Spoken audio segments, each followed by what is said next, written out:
Today we're going to learn about business ethics, or the lack thereof. Cheating in business. Everybody knows the Orthodox guy who cheats in business, right? He's not so Orthodox. In fact, he's not Orthodox at all. At all. All right, the middle of the fourth reading in Parshas Kedoshim, chapter 19. We're going to pick it up today at verse 35. Into two verses and delve into it. Lo yisasa ovel b'mishpat. A person should not do that which is wrong and twisted when it comes to judgment. Now, what kind of judgment are we talking about over here? So, like Rashi tells us, that when you use weights and measures, you're actually passing judgment on what something costs or what it should cost, and so on and so forth. So it's a form of judgment. So you should not perform any perversion or do anything which is cheating in mishpat, whether that's b'mida, b'mishkal, or b'mesura. We have a number of different terminologies which are used for measurements or judgments. We'll soon see. We'll take a look in Rashi and see what's going on over here. Lo yisasa avol b'mishpat. You shall not do that which is wrong in judgment. So what judgment are we talking about? Rashi says, Im ladin, if this is talking about the actual judicial system, and people who come before a judge, and the judge shouldn't behave in a perverted way, well, here's the problem. Harei kavar nemar. We have already talked about this in verse 15 of this same parsha. It says over there, L'sasa avol b'mishpat. So the Torah could not be repeating itself and saying the same thing all over again, L'sasa avol b'mishpat, and then meaning the same thing. That just makes no sense. So there must be another message, something else that's being conveyed to us. Mahu mishpat. What's the meaning of mishpat, judgment here? Hashanu kan, which is taught here. Who, Rashi says, this is as is continued to be elucidated or clarified in the verse. Hamida, the measure, v'hamishkal, v'hamesura, which we'll soon see is three different terminologies for three different forms of measurement. And that's how people do business. Melamed, this teaches us, shahameided nikra dayan, that the person who's weighing and measuring is called a judge. Because the people who are making the purchase, rely on the judgment call of the person who's weighing and measuring. So, okay, you measure up the bulk of cloth, weigh that food that I'm about to buy, or the materials that we're talking about, weigh it up, you tell me what it is, and then I'm going to trust you. So that's like a judge, really and truly. And Rashi says, therefore, she'im shikir b'mida, that if a person lies or cheats with regard to those weights and measures, harehu kimakalkel l'sadin, then he's like a corrupt judge who perverts justice. And his sin is very serious. So serious that he's called in the Torah aval, a person who is corrupt. Sanoi, he's hated. Mishukatz, he's abominable. Cherem, he is off limits, cast aside. V'toyeva, and he is, I suppose, disgusting. V'goydem l'chamisha dvarim hamurim b'dayan. And the person who cheats in business, who's called 5 bad names in the Torah, actually causes 5 things which it says about corruption of justice as well. And those 5 things are Mitame Ese'aretz, he causes the land of Israel to be defiled. Mechalel es Hashem, he desecrates God's name. Misalek es Hashchina, he removes the presence of God from the Jewish people. Umapil es Yisrael ba'cherev, he becomes the cause of violence that visits our people. And finally, Umagla Eisam me'artzam, this person's behavior serves as the catalyst for exile. So clearly, the person who cheats in business is not very orthodox, right? He's making a lot of trouble for our people. This is serious business. He defiles the land. He desecrates God's name. He actually harms the nation of Israel. Let's talk about the details now. What's a midah? So l'sasa avol b'mishpat, you sound a cheat in business. B'midah, Rashi says, zoi midas ha'aretz. This is the measure of land. So we know that there are different systems of measuring land, and people do real estate, whether it's dunams or acres, whatever it is, however you measure up the land. And there are ways to measure land. Land surveying is an art. It's a whole career, if you will. George Washington was a land surveyor. Many famous people were land surveyors. So when people will hire a land surveyor, be they the seller or the buyer, essentially they're trusting the land surveyor. So the land surveyor becomes a judge of sorts. And certainly when somebody claims to be selling something and he finagles the weights, he changes the reality. He said, I'm selling you such and such, and here's the report of how big or small this land is, but it's not really so. So that person is using the midah, he's using the measures of land in order to cheat. What's mishkal? Rashi says, mishkal's kamashmai. Literally the way it sounds, the weight of something. Like, people buy fruit or vegetables by the pound, whatever it may be. So the scale says it's a pound of chicken, pound of meat, pound of fish, whatever it might be, but it's not a pound. You're charging it for a pound, but you have a specially doctored scale. So you weigh what seems to be a pound, it's actually, 9/10 of a pound. And so you shave off a little extra. The people feel they're getting a good deal. They got the cheapest pound in town, but actually they're overpaying, every one of them. And that gets repeated all day long. Think about the business, quote unquote, that's being made as a result of this. And then there is b'mesura. So here it's interesting. Rashi says mesura is midas halach. That there's a difference, even in the different systems we have today, there's a difference between volume and between liquid. There are different forms of measuring. And that's because the density is different in solids and liquids. Rambam disagrees, by the way. The Rambam in the laws of Geneva, he says b'mesura means a very small measure, like maybe the equivalent of like 10 millimeters, like a very, very small amount. But anyway, Rashi says b'mesura is midas halach, and we have that actually from a language in the pasuk. The pasuk says, which is quoted in Pirkei Avot, it says umayim b'mesura tishta. Water will be drunk with a very, very small measure. So maybe it is 10 millimeters. It's a tiny measure of water, but the point is it's lach. It's liquid measurement, not solid measurement. At any rate, that's what we're talking about here. So in a word, we're talking about cheating in business. And a person who cheats in business is in direct contravention of the Torah. What should happen instead? Instead, says verse 36, Ma'iznei tzedek, you have to have righteous scales. Avnei tzedek, you have to have righteous weights. Ephas tzedek, the hin tzedek, you have to have righteous measures, both for dry and liquid material. Yi yelachem must be for you. Ani Hashem Elikechem, I am the Lord your God, Asher Hitzesi Escha Me'eretz Mitzrayim, who has taken you out of the land of Egypt. Very interesting. So, don't cheat in business. Make sure that your weights and measures are accurate. I am God. Really? That's funny. We didn't know who we're talking to anymore. It's really good. God identified himself and said to us, I am God. And even better, he didn't just tell us this time he's God. He said, I'm the God who took you out of Egypt. Because you have many gods. Well, of course you don't have many gods. We only believe in one God. If God introduced himself the first time, I am the Lord your God who took you out of Egypt. And we've been in a dialogue ever since. And now God is giving us one mitzvah after the next mitzvah. Moshe Rabbeinu speaks in whose name? In the Pharaoh's name, Chas v'shalom. He speaks in God's name. So why does God have to remind us and say, I am the God?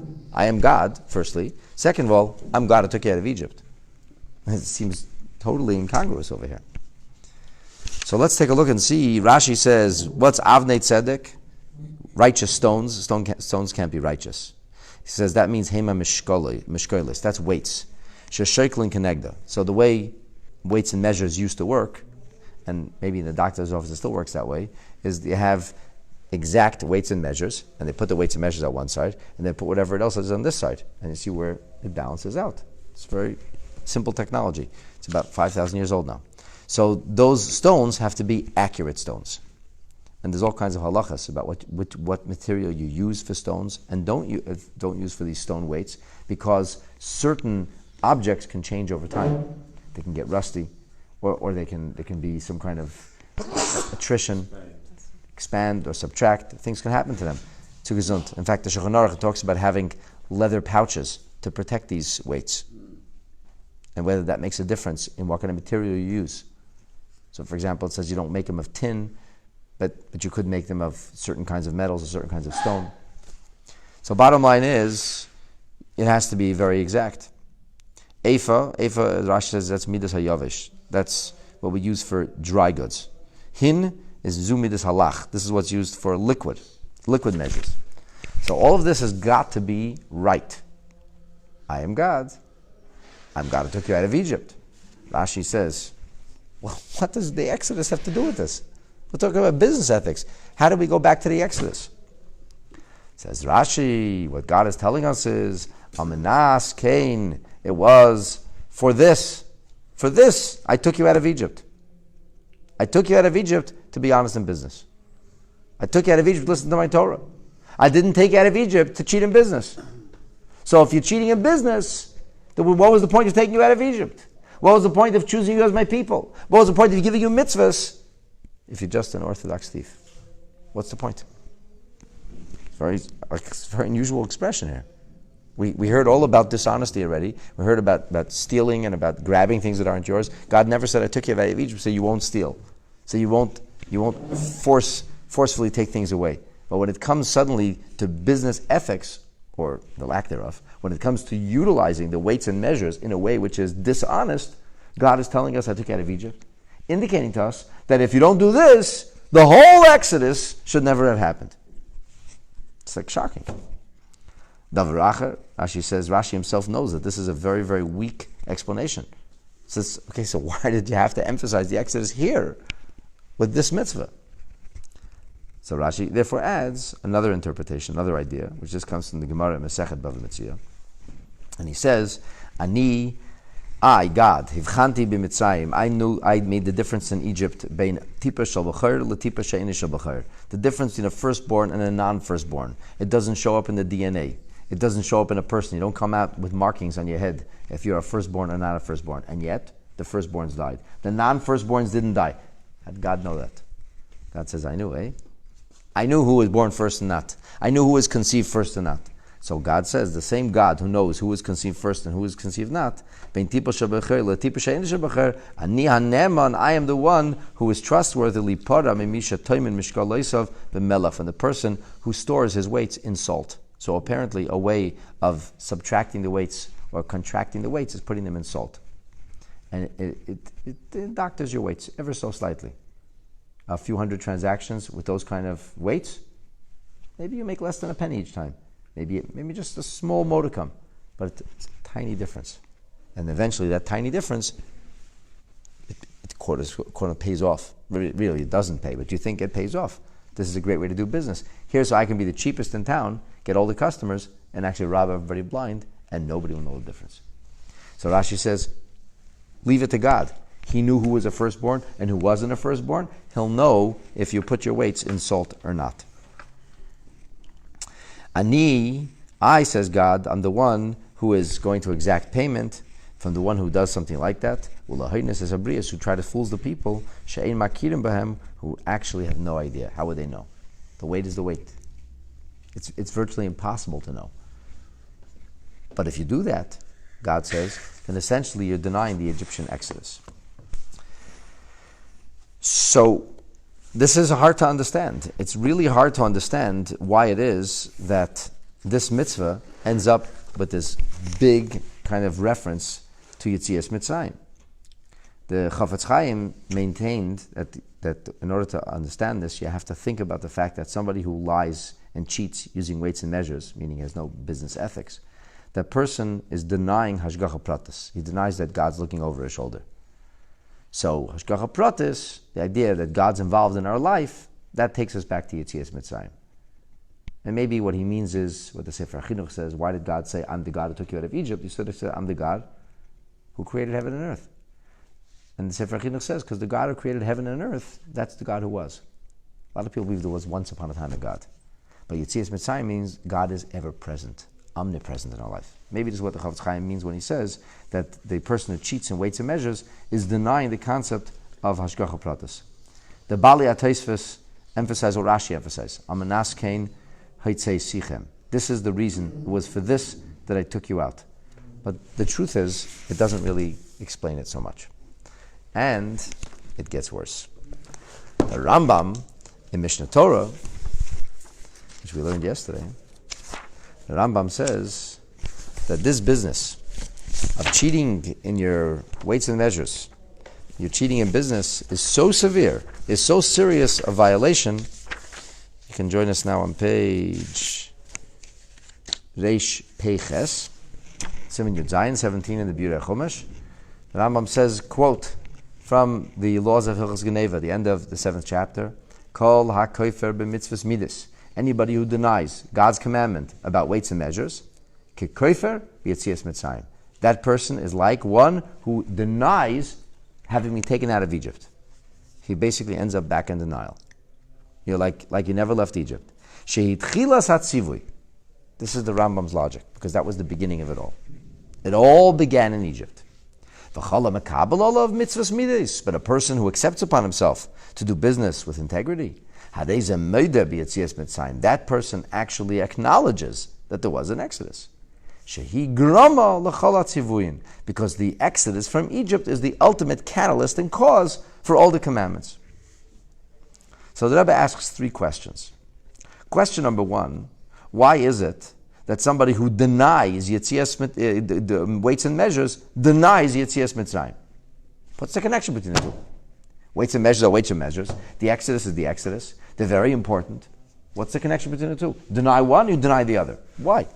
Deny is a strange kind of word in this context. It is a strange kind of word. Business, but they're not thinking, oh, I'm denying this law. I'm just violating it. Good question. That's the Rebbe's next question. Very good then. The Rebbe says, Ma pesher haloshen hakoifer. A koifer, I'm in denial. I mean, we could use a cute pun and say, I'm still in DeNile River and didn't leave Egypt, but that's not what it means. What does it mean that a person is denying? We should say, Mi she'eni mekayem es ha-mitzvah. Mitzvahs are fulfilled or not. So you should say, not kol ha-koifer b'mitzvahs midas, but kol she'eno mekayem. Anybody who not denies, but rather anybody who doesn't fulfill. Anybody who doesn't do the mitzvahs. It's not about denying mitzvahs. It's about doing mitzvahs. And question number 3 is, what is the emphasis of Mitzrayim, Yetzias Mitzrayim? Hi tchilas hatzivui. That's the origin. That's the beginning of all the commandments. And so, Hi grama l'chol hatzivui. It's the cause, it's the catalyst. So what? Okay, fine. So Yetzias Mitzrayim is the beginning of the story. But why is cheating or denying the mitzvah of weights and measures ultimately something that denies the beginning? I mean, Avraham Avinu is the beginning. Sarah is the beginning. Why is Yetzias Mitzrayim the beginning? What's the emphasis in it being the catalyst? Rabbi, can I ask another question kind of added to that? When, towards the end of Achrei Mot, which is the parsha preceding Kedoshim. Correct, yeah. And Hashem, you taught about that. He introduced the mitzvahs illicit of Aroyas, yes. He says, Ani anai lehechem. But he didn't say, Asher Otzeti etchem eretz Mitzrayim. Excellent. And certainly, Mitzrayim is a much more, sexual transgressions was rampant in Mitzrayim from what you said. Yeah. As opposed to, I don't know if cheating in business was rampant in Mitzrayim, but why, certainly that was. Why wouldn't you introduce? Excellent question. Excellent question. I'll just paraphrase your question. It's saying that last week in Parshas Achrei Mot, we talked about the notion of the sins of forbidden relationships, and just says, I am the Lord your God. Doesn't say anything about Egypt. And we know that Egypt was their Achilles heel, moral Achilles heel. We know that in Egypt this was a terrible situation when it came to anything matters of modesty. It was the most licentious of societies. Which influenced the Jewish people. Which would influence us, and that's why Hashem says in the Torah, Kimaise Eretz Mitzrayim Lo Sasu. Don't do the way you saw things done in Egypt. But we have no inkling of them being dishonest in business. Nowhere does it say that they were the most corrupt when it came to cheating in business. And yet here it emphasizes going out of Egypt, whereas when it comes to the sins of licentiousness, it doesn't. Why? That's a really good question. Could it be that this is my expectation? I mean, certainly it is God's expectation, but it doesn't explain the notion of denying going out of Egypt or in some way discrediting the Exodus itself. So this is the Rebbe's suggested answer, the Yesh Leimer. Hatshuva l'sha'elu seila, the answer to these questions and your question, is ne'utza, is rooted b'toichna ha'miyuchedes shel mitzvah midas, in the unique nature of this particular mitzvah. Hamavdilaisa. There must be something about this mitzvah that sets it aside and apart, makes it unique from all the other prohibitions in the Torah. I mean, there are all kinds of prohibitions of dishonesty. There's a prohibition called geneva. It's a repetitious theft. There's a repetition called haina'ah, a prohibition called haina'ah, which means to exploit, take advantage of somebody's naivete. Say, I have an amazing product for you. And the person doesn't know that he's being hoodwinked into buying an inferior product, but you talk a fast game, you convince him he's buying a superior product. You're just taking advantage of his naivete and his lack of business acumen. It's called haina'ah. And there's two kinds of haina'ah. There's taking advantage of somebody in a societal fashion, and then there's taking advantage of somebody in a business fashion.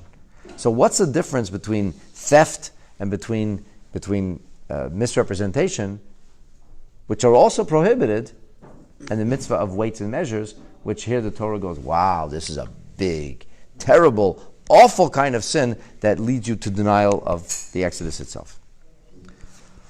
So this is what the Rebbe suggests. The thief. Person who's stealing. Straight up, he's stealing. When he steals, who's he fooling? Who's he lying to? He's lying to himself? He knows he's stealing. He knows he's a ganef. Who's he lying to? Who's he stealing from? The victim. The victim supposedly doesn't know. He surreptitiously snuck into his pocket and took out his money. He ripped him off. He says, you ripped me off. I didn't rip you off. Yeah, you did. You may discover somebody ripped you off, but at the time they ripped you off, you didn't know that. So the person who's stealing is fooling who? He's fooling the victim. He knows exactly what he's doing. The person who's taking advantage of somebody says, oh, do I have a product for you? You'll never believe this. You're so lucky. It just happened to fall into my hands, and only because I love you, I'm going to give it to you at half price. And he's winking to himself and laughing all the way to the bank. He just sold him a fake, a counterfeit, as a real, and it's beautiful. Who got fooled? The victim got fooled. Who buys watches from a guy who says, hey, I want to buy a watch? They're all fake watches. And the person's too foolish. He didn't fool himself. He knows the truth.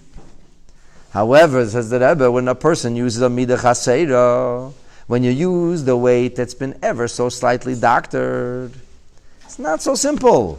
You know what they call that in English? It's business. I'm doing business. What kind of business is that? It's a monkey business. No, it's not monkey business. It's business. We're doing business. But you're lying to me. I didn't give you a product. I didn't sell you something. All right, the weights and measures were slightly doctored and twisted. You don't even know the difference. What difference does it make? You bought yourself the food. Okay, so you thought you're paying for a pound of lox. Instead, you got almost a pound of lox. The person who is lying and cheating when it comes to weights and measures, ultimately, is not only fooling others. In the end, that person is fooling themselves. You actually can begin to believe your own baloney. You think you're doing business, but you're actually stealing. You say, no, I'm not a ganef. I'm not a pickpocket. I don't steal money out of people's bank accounts. I do business. A little crooked, a little misrepresentation, but it's business. I made it as if I sold him this amount, I sold him another amount. And therefore, the Rebbe says, because there's a sort of ramos atzmos, because here you're actually lying and cheating to yourself, you're fooling yourself. Here, we're in a danger where the whole entire structure can come crashing down. And the Torah therefore says, when it comes to this kind of prohibition of weights and measures, not only you're not allowed to use these weights and measures, do you know that it's a sin to keep them in your house? You're not allowed to have them in your possession. This and chametz are the two things you're not even allowed to have in your possession. Can't even own it, have to destroy it. And the reason is because this is so pernicious a sin, because just holding on to these things is a form of self-delusion. You're lying to yourself. And that's what the Rambam says. HaKofer b'mitzvahs midas, a person who denies the mitzvah of midas. He's not speaking about somebody who doesn't do a mitzvah. He does lots of mitzvahs. The problem is, he doesn't identify with the notion of just slightly twisting things. Just a little adjustment. He's denying, I didn't adjust anything. Yeah, you did. You kept the weights in the salt. All right, it's in the salt, but it's not really, I didn't really do anything wrong. Do business. And because that person actually thinks they're doing business and they didn't do anything wrong, then this becomes the source of everything. The Rambam says it's like you're denying Yetzias Mitzrayim, which is Tchilas HaTzivoy. In other words, just like going out of Mitzrayim is the foundation upon which everything is built, and we have so many mitzvahs that are Zecher Liyetzias Mitzrayim, when you start to delude yourself that I'm Orthodox, I'm frum, I cheat a little, but that's business, I'm frum, of course I'm observant, of course I keep Torah mitzvahs.